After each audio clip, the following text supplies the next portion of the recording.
About 2 gazillion people wrote in and asked us to explain pinch harmonics, so here we go. Basically, you have to pinch the string between your thumb and the pick to produce a high squealing sound. A whole bunch of players use this, but the most famous are Zakk Wylde, Billy Gibbons and country great Danny Gatton.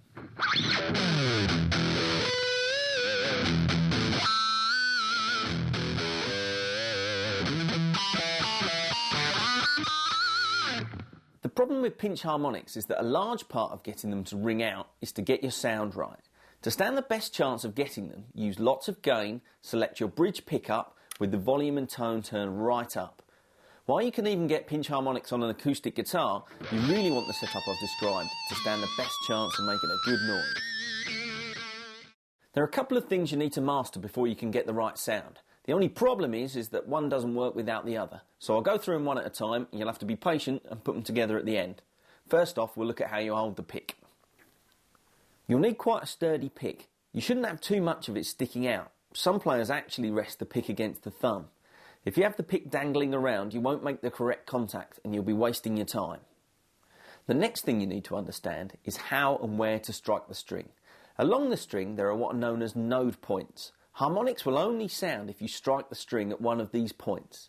I'm going to play harmonics all along the string. You'll see that some areas of the string are really good, some aren't so good, and some don't really make any noise at all.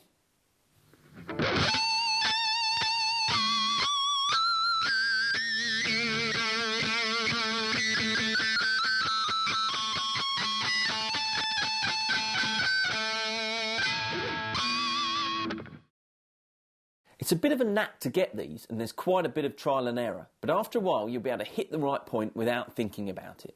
Now, you might find that you're holding the pick right and hitting the string at the node point, but you're still not getting the right sound. A lot of players don't actually get the pick motion right. You must use a different motion from the usual pick stroke. Aim the pick into the pickups and really dig in. This angle means the string will snap up onto the thumb and make the harmonic sound. A lot of people use a scooping motion. This usually doesn't work. As I said before, they can take a while to get the hang of and it can be pretty frustrating, but once you get them, you shouldn't have any trouble after that.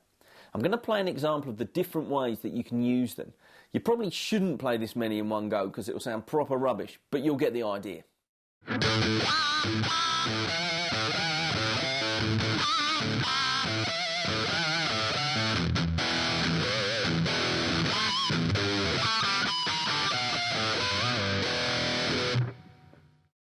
The final thing to look at is dive bombs and high screaming notes.